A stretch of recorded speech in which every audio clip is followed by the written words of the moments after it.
Hello सांग मानी जय जगन्नाथ। आज आम बनइबा कंचा आंब दिया माछ बेसर।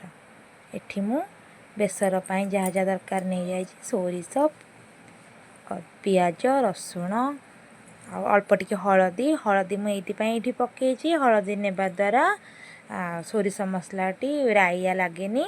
ये दुईटा बड़ बड़ साइज मु पियाज नहीं आपण चाहिए आप झोल अनुसार नहीं पारे। ये गोटे सुखिला लंका नहीं आपको आम ए बाटीदबा। देखो ये केते सुंदर बटा प्रस्तुत हो जाए।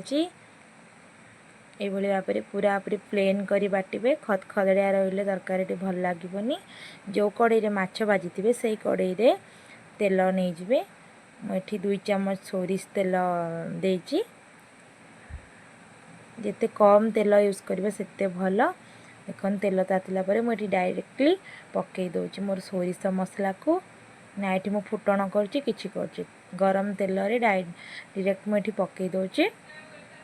पकई देखिए मुझे हाल्का कषिबी मन रखी सोरिष मसला को बेसी कषिबे नहीं।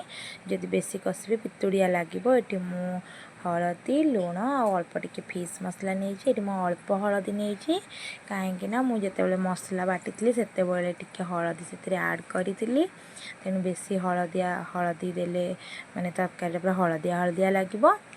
तेणु ये अल्प हलदी लुण और जस्ट टिके फिश मसला ये मुझे लंका गुंड भी देनी कहीं जेहेतु सुखिला लंका बाटी से मुझे लंका गुंड यूज करूनी कि कलर लंका गुंड भी यूज करूनी। हल्का हल्का आपन ताको कषिबे लो फ्लेम रे रखिबे हाई रे देबेनी। हाई रे देले नले मसलाटी आपनकर जली जीवो। देखंतु ए भले भाव रे मोर मसलाटा धीरे धीरे कषि ही आसलानी। बेसी खसिबेनी बस 2 ରୁ 3 मिनिट कषि देले बहुत कारण पुणी पानी देके फुटेबा। बेसी कषिले मस्त मैंने तरकारी टेस्टा बहुत खराब हम। देखो मुझे पानी दे देछि मुझे गरम पानी देछि। गरम पानी दबा द्वारा तरकारी टेस्टा बहुत भल रही थाए। जिते बड़े तरकारी करेंगे गरम पानी देके करते देखिए तरकारी टेस्टा बहुत भल आसो। तापर ये मु चारिपटे कड़े लगी मसला को भल भाव में करदे। देखु एमती पतला पतला झोल मु रखी। यदि आपण को पतला झोल पसंद नुह आप चाहिए ये अधिक मसला नहीं पारे। ये मु गोटा टमाटो देती गोटा टमाटो देवे देखिए तार टेस्टा ये आहरी बहुत बढ़िया आसो। एबे मु कौन करी गोटा टमाटो देदेली तापरे मुझे काटिकी रखी कंचा लंका को देदेवी। आपड़ जी राग खाऊे से अनुसार कंचा लंका ये देपारे। तापर 10 ରୁ 15 मिनट आम घोड़े दबा। घोड़ी सारा चल देखा ये मोर टमाटो भी सीझी जाइए। कौन करेंगे ना गोटे जेकोसी पात्र को काढ़ी भल भाव में छेची ने। देखो ये मुझे चटू साहाय्य भाव में टमाटो टी को छेची नौची। ये भाव में टमाटोटा को भल कि छेची ने।